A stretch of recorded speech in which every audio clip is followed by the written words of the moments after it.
kita baca sejarah, baca yang utuh. Jangan baca separuh-separuh. Jangan baca yang utuh. Bagaimana sejarah Nabi menghadapi penghinaan terhadap diri dia. Oh, dalam sejarah yang lengkap ya, kawan. Kita boleh buka Sahih Bukhari, Sahih Muslim, kita buka Jami'ut Tirmidzi, kita buka Sunan Abi Daud, Sunan Nasa'i, Sunan Ibn Majah, kita buka kitab-kitab tarikh. Saudara, bersebaran berseragam riwayat-riwayat bagaimana cara Nabi dan para sahabat menghadapi orang yang menghina Nabi alaihi salatu wassalam. Nah, singkat saja mari kita lihat. Waktu di periode Mekah, kita bicara periode Mekah sebelum Nabi hijrah. Saat itu Nabi dihina, Nabi dicaci maki, bahkan ada yang meludahi Nabi, yang lempari Nabi dengan pasir dan lain sebagainya, saudara. Nah, kemudian Nabi tidak membalas. Kenapa? Nah, kalau soal ini, saudara, anak Rodok Atfal juga bisa jawab. Loh, kenapa Nabi tidak balas? Saudara, karena saat itu umat Islam masih minoritas. Umat Islam jumlahnya masih sedikit. Kalaupun banyak yang masuk Islam, banyak dari kalangan masyarakat yang lemah, saudara. Jadi umat Islam ketika di Mekah belum punya kekuatan. Kalau belum punya kekuatan terus dihina, diam, nggak usah kaget, saudara. Kita pun saat ini kalau minoritas dihina, ya bisa buat apa? Jadi itu nggak usah diperdebatkan, jangan kemudian itu dijadikan dalil untuk sepanjang zaman. Wah, kalau begitu dihina tuh Nabi disiram pasir diam, tuh Nabi diludahin diam. Tunggu dulu, Anda cuma lihat periode Mekah, belum melihat periode lanjutannya, saudara. Dan Nabi itu cerdas, Nabi itu pandai, Nabi kita itu, saudara, luar biasa, memiliki kecerdasan, kepandaian, kepintaran, saudara, di atas semua manusia yang ada. Jadi Nabi tahu menempatkan posisi, kapan harus dihukum seseorang yang menghina Nabi, kapan harus dibiarkan, kapan kita harus diam, kapan kita harus bicara, kapan kita harus bertindak. Nah, jadi jangan menggambarkan Nabi itu, saudara, seperti manusia biasa, seperti yang lainnya, yang tidak mampu untuk menempatkan sesuatu pada tempat yang sebenarnya. Nah, jadi kenapa saat itu Nabi dihina, kok sahabat diam? Nah, boro-boro sahabat membela Nabi, mau mempertahankan akidahnya aja setengah mati. Bayangkan Ammar bin Yasir, ibu bapaknya dibunuh depan matanya, saudara. Bagaimana dengan Bilal, saudara, dipentang di tengah padang pasir, diikat, dicambuki, ditindih dengan batu karang yang besar. Umat Islam saat itu boro-boro membela Nabi yang dihina, saudara. Ini mau jaga keselamatan diri aja setengah mati. Kenapa? Karena posisi umat Islam masih lemah. Bukan lemah imannya ya, tapi lemah fisiknya, lemah jumlahnya, lemah personilnya, saudara. Ya wajar kalau saat itu orang-orang kafir yang hina Nabi masih dibiarkan. Kira-kira jelas tidak? Sekarang yang kedua, waktu Nabi hijrah ke Taif. Sebelum Nabi hijrah ke Madinah, beliau berusaha hijrah ke Taif. Nah, sampai di Taif apa yang terjadi? Beliau diusir, ditimpuki, disambiti, dicaci-maki, sampai luka, sampai berdarah-darah. Sudah, sampai-sampai malaikat datang kepada Nabi menawarkan diri, murni ya Rasulullah, perintahkan kepadaku ya Rasulullah, engkau terbalikan ini gunungnya ada di Taif untuk dimusnahkan itu warga Taif. Tapi Nabi tolak, ya. Berhenti dulu sampai di sini. Malaikat menawarkan bantuan menghancurin Taif. Saya bertanya, malaikat mampu? Mampu. Kalau Nabi menganggukkan kepala, selesai. Selesai kalau Nabi mau balas ya. Tapi saat itu apa yang dijawab oleh Nabi kepada malaikat yang datang? Kata Nabi, la bal arju an yakhruja min aslabihim man yu'minu billahi wa rasulih. Jangan. Bahkan aku memohon kepada Allah, berharap kepada Allah agar di suatu hari nanti akan lahir dari keturunan mereka orang-orang yang beriman kepada Allah dan beriman kepada Rasulullah sallallahu alaihi wasallam. Sudah. Nah, di sini ada pelajaran buat kita. Kenapa Nabi nggak balas? Nah, kalau di Mekah kita bilang waktu itu tadi, lemah, umat Islam nggak bisa balas. Kali ini bukan nggak bisa balas nih, ada malaikat datang nawarin diri, kalau balas bisa. Bisa. bisa. Cuman ada satu kunci yang Nabi ajarkan kepada kita ya ikhwan. Nabi saat itu melihat penduduk Taif ini sebagai korban propaganda kafir Quraisy. Lah, kan Nabi nggak kenal mereka nggak kenal Nabi. Kok bisa-bisanya mereka nolak Nabi alaihi salatu wassalam? Dari mana mereka menganggap Nabi ini berbahaya, Nabi ini tukang sihir, Nabi ini pemecah belah bangsa? Karena fitnah yang disebarluaskan oleh kafir Quraisy di kota Taif. Kafir Quraisy itu kirim utusan, awas kalau Muhammad datang usir, awas kalau Muhammad itu datang jangan diterima di sini. Muhammad itu pemecah belah bangsa. Gara-gara Muhammad kami di kota Mekah anak dengan orang tua pecah. Kami ikut agama Muhammad. Muhammad ini berbahaya, Muhammad ini tukang sihir dan seterusnya. Sehingga masyarakat Taif termakan isu tadi ya. Artinya apa? Mereka nggak tahu, mereka cuma korban. Inilah dasarnya Nabi. Nabi nggak mau menjatuhkan hukuman kepada korban ya. Jadi mereka ini nggak tahu apa-apa. Bahkan Nabi doain, Nabi kesian ini mereka nggak tahu apa, mereka nggak ngerti, cuma ikut-ikutan, kemakan isu. Maka itu Nabi nggak hukum sudah. Subhanallah. Kira-kira jelas ya? Cerdas nggak kita punya Nabi? Cerdas. Oh ini korban. Ini korban isu. Kalau sekarang ini korban berita hoax sudah. Nah, ini korban. Kalau korban itu bukan dihukum, dikesihani, diajarkan, dibina, didoain, biar mereka sadar, biar mereka mendapat informasi yang benar. Itulah dasarnya Nabi kita Muhammad Sallallahu Alaihi Wasallam. Sampai sini jelas tidak? Jadi waktu di kota Mekah bagaimana, waktu di Taif bagaimana cara Nabi menghadapi para penghina. Sekarang kita beranjak ke Madinah. Di Madinah ada dua posisi yang ditunjukkan oleh Nabi, saudara. Di satu posisi Nabi membiarkan orang-orang yang menghina beliau. Tapi pada posisi yang lain ada beberapa penghina Nabi dihukum mati oleh Nabi alaihi salatu wassalam. Nah ini kita mesti bacanya pelan-pelan, kita yakin ada apa saudara. Jangan sejarah separuh diambil, separuh kita buang, nggak boleh. Ini kan dua-duanya sejarah Nabi. Nabi memaafkan orang yang menghina, itu sejarah Nabi. Nabi menghukum mati orang yang menghina, itu juga sejarah Nabi. Nah kita harus memahami sejarah secara komprehensif. Jangan separuh-separuh kalau belajar agama, jangan separuh-separuh kalau mau kaji sejarah. Kita mulai dari yang dimaafkan oleh Nabi alaihi salatu wassalam. Saudara, ada satu pengemis Yahudi, buta matanya, miskin, duduk di pasar, tiap hari pengemis, tiap hari Nabi sedekah, Nabi kasih bantuan. Padahal setiap hari si pengemis ini mencaci maki Nabi, tapi kan hukum Nabi dibiarkan sampai begitu Nabi wafat meninggal dunia, saudara. Sayyidina Abu Bakar Siddiq radhiyallahu taala anhu datang ke putrinya yaitu Sayyidatuna Aisyah radhiyallahu anha. Jadi Sayyidina Abu Bakar tanya kepada Siti Aisyah, dulu waktu Nabi hidup apa kebiasaan yang dilakukan oleh Nabi? Seperti membantu para janda, membantu para yatim, membantu pengemis dan lain sebagainya. Salah satu yang disebut oleh Siti Aisyah, di pasar itu ada pengemis yang Nabi nggak pernah lupa bantuin. Sayyidina Abu Bakar melanjutkan kebaikan Nabi SAW. Nah, ini satu cintanya Sayyidina Abu Bakar Siddiq radhiyallahu anhu kepada Nabi kita Muhammad sallallahu alaihi wasallam. Dulu yang pernah dibantu Nabi janda mana?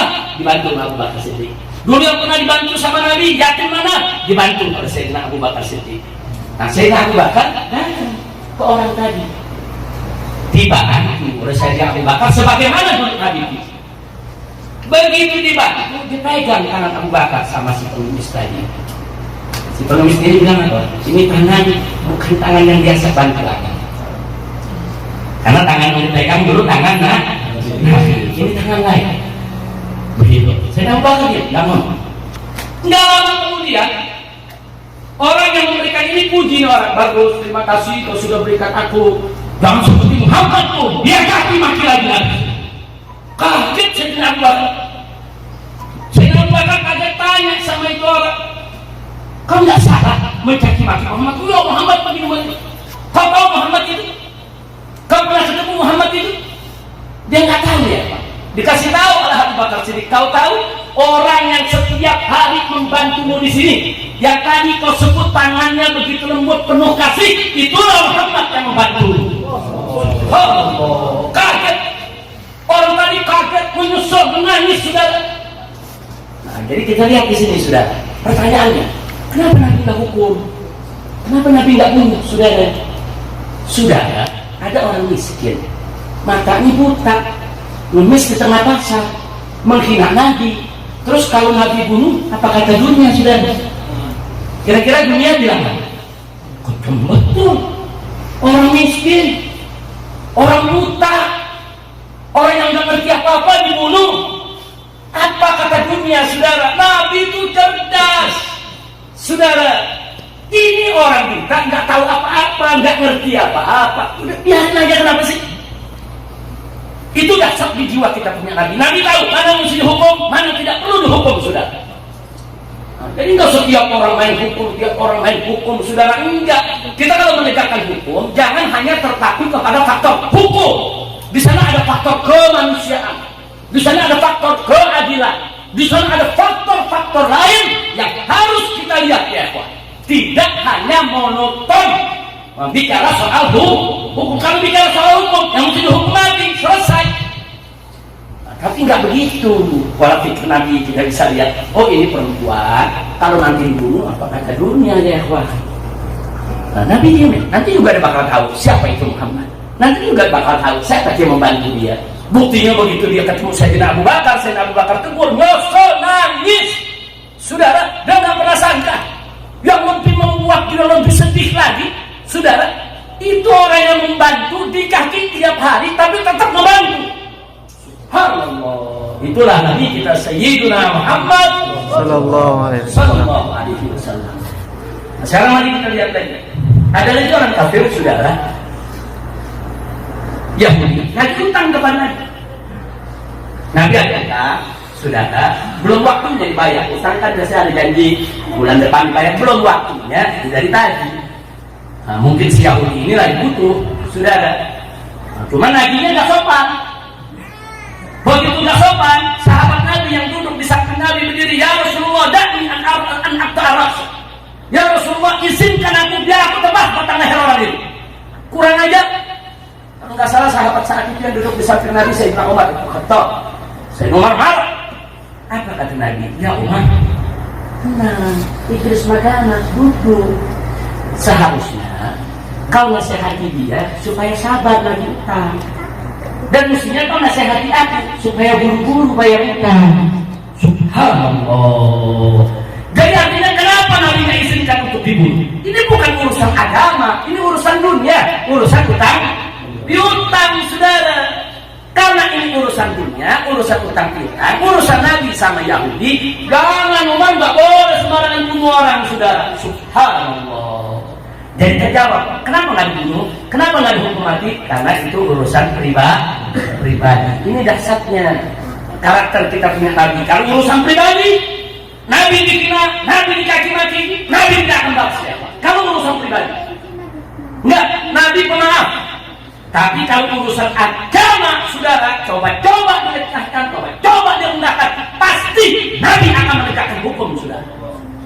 Jadi tolong dibedakan karakter kita punya Nabi. Kalau pribadi, Nabi maafi. Kira-kira jelas tidak?